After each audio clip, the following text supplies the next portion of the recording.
We begin with a case that has been hard for even the most seasoned investigators to forget. Last January, what was left of her rotting 100-pound body was found embedded, melted into a couch in her parents' Louisiana home. He's seen a lot of neglect before. He said he's never seen a case like this. What 36-year-old Lacey Fletcher went through is nothing short of a nightmare. Lacey never stood a chance at a normal life, not because of her condition, but because of her evil parents. You guys, by the end of this video, I'm pretty sure you'll conclude that not everyone needs to have children. Certainly not these two people. Sheila and Clay Fletcher didn't raise a child. They kept a prisoner and mocked her for needing love and attention. Lacey's story is one of the most tragic cases we've ever covered here. Let's explore all the details behind her terrible life and death. In a pretty ironic way, this story takes us to the small town of Slaughter, Louisiana. But despite its terrible name, this 1,000 people town is as peaceful as can be. These are the streets Lacey Fletcher grew up on, and this is the house she grew up in with her parents, Sheila and Clay. They were very well-respected people in their community, and many people looked up to them. Clay was a member of the Baton Rouge Civil War Roundtable and the Planning and Zoning Committee in the town. His wife Sheila was a town alderman and assistant to the city prosecutor. They went to church every weekend and were kind to all who knew them. They go to church, every weekend, and do anything for anybody. Don't you find it extremely scary that some of the worst people on earth are hidden in plain sight? On January 3rd, 2022, at around 2 a.m., Sheila phoned the emergency services. Her 36-year-old daughter had stopped breathing. She didn't give them a lot of details. It almost sounded as if she blamed her daughter for passing away. But when the paramedics arrived at Lacey's home, they discovered a scene that would scar them for life. Immediately, they phoned law enforcement, news stations, and the town's coroner, Dr. Ewell Bickham. Ewell would later say, "I opened the door, walked into the house. There was a stench, an odor, fecal matter, urine. You couldn't hold your breath." But that's just to put it lightly. Ewell had been the coroner for 3 decades. Needless to say, he'd seen his fair share of disturbing sights and smelled a lot of uncanny things. Dr. Ewell Bickham could not release specifics with a pending grand jury hearing, but told me in his 30 years as a practicing physician, he could not eat for a week and cried for a week. Everyone who set foot in that house on January 3rd was marked for life. The sheriff was quoted saying, "I've been a sheriff for 6 years and I've had a lot of things happen here in East Valencia Parish, but this type of scene is by far the worst." Lacey hadn't just stopped breathing that day. She had stopped living in the way that we all know many years ago. When the paramedics found her, she was practically fused with the living room couch. Her skin had melted into the couch long before she had passed away. Dr. Ewell concluded that the only way this could have happened is if she hadn't moved from the couch for around 12 years. The autopsy report said Lacey's cause of death was acute medical neglect, dating back to at least 2010. The couch was filled with waste. Lacey's skin from her waist down was red. Lacey had been sleeping in a makeshift toilet for over a decade. The rest of the autopsy details are too gruesome to mention here. Just to summarize, while their daughter was melting into a toilet couch in the center of their home, jolly old Sheila and Clay went to church, praised God, and acted heroes to their community. Needless to say, they were arrested and charged with unaliving their daughter.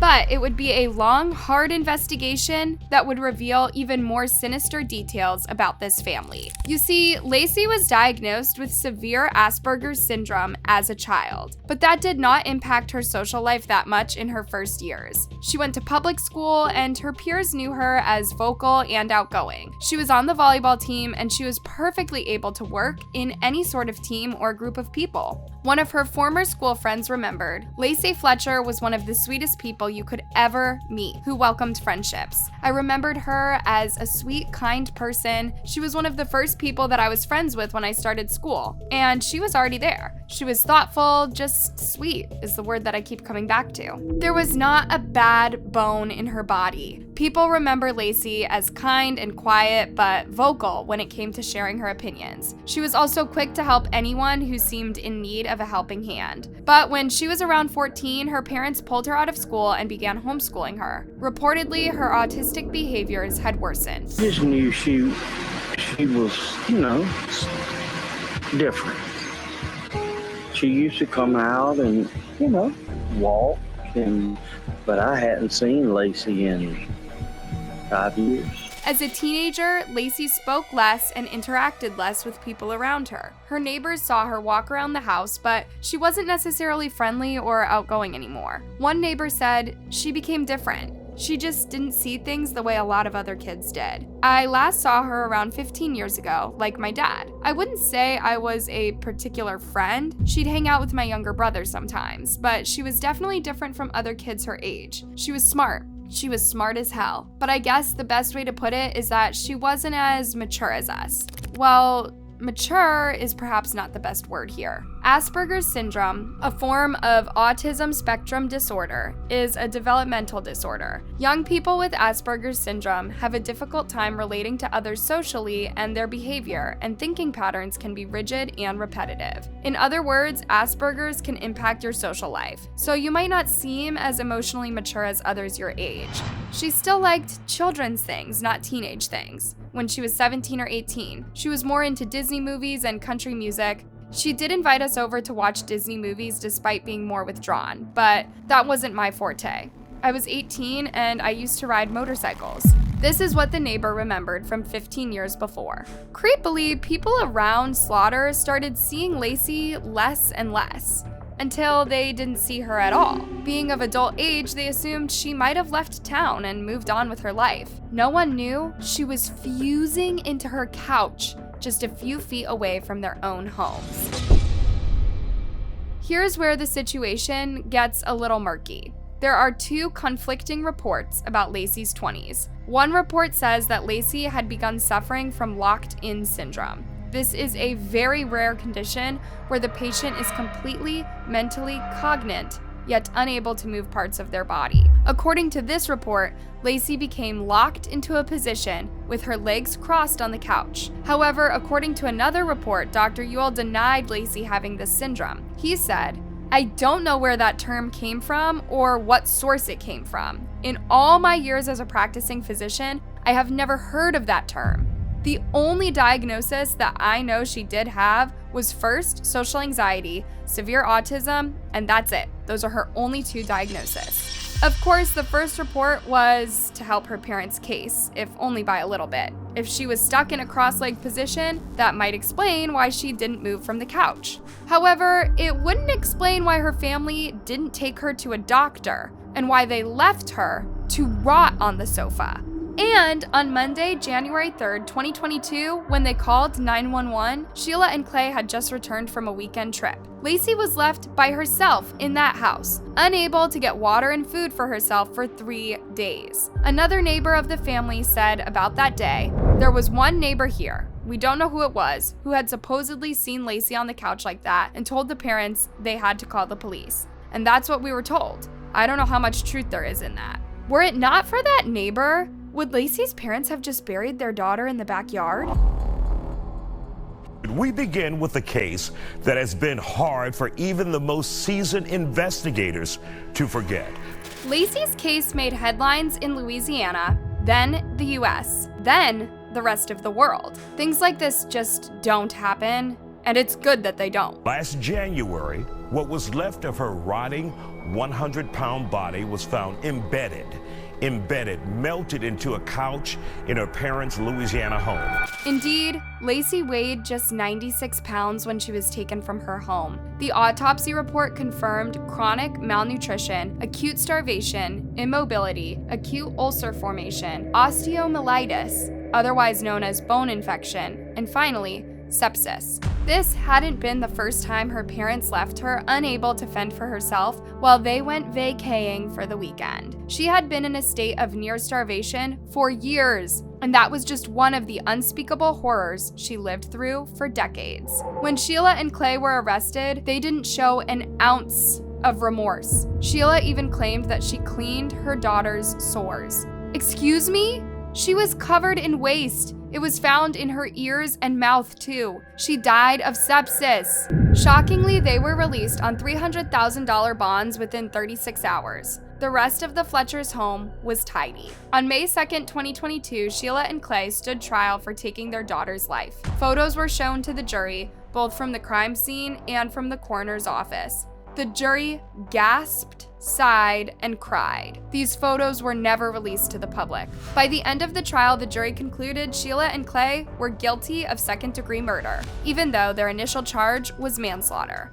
Their lawyer is still working to have their charges reduced to manslaughter. After they posted bail, he said, "They don't want to relive the pain of losing a child through the media. They have been through a lot of heartache over the years. Anyone who has lost a child knows what it's like." Excuse me?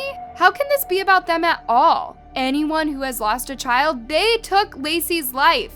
They cannot play victim here. Apart from complaining about cleaning her daughter's sores, Lacey's parents also claimed their daughter was of sound mind to make her own decisions. According to them, it was Lacey's choice to never leave the couch. How could you possibly accuse your child of rotting on a sofa?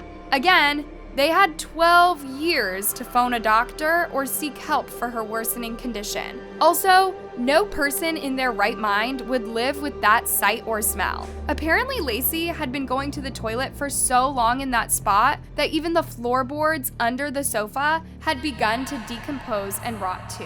We spoke with the coroner last year. He said, look, I deal with death every day, and this is something that I can't even get out of my head. The smell was just awful. He said the minute he walked into that house, he left and actually had to vomit in the front yard. And yet, the Fletchers lived there like it was nothing. They just thought that this was what they had to do as their daughter refused to move. This as her parents were coming and going, living normal lives, going to work. Meanwhile, they have their daughter who had not gotten up from the sofa in what the coroner estimates was possibly years. This horrific case has one last shocking twist. In the summer of 2023, Sheila and Clay Fletcher's charges were dropped after the judge discovered prosecutors had mistakenly used defective language for charges of cruelty against infirm people. They were charged with murder and cruelty to the infirm, and from our understanding, it can't be both. And so, as the DA was kind of looking at everything, their lawyers filed some court motions that basically had those charges removed. So the new indictment was tossed on a technicality, but we did speak with the district attorney, and he says he plans on bringing it back up and having this couple re-indicted because he believes justice won't be served until they serve jail time. It's crazy that these people aren't already in prison and that it takes so much work to put them behind bars. Yep, in the summer of 2023, a year and a half since poor Lacey was found, her evil parents were still walking free. People just outraged by this.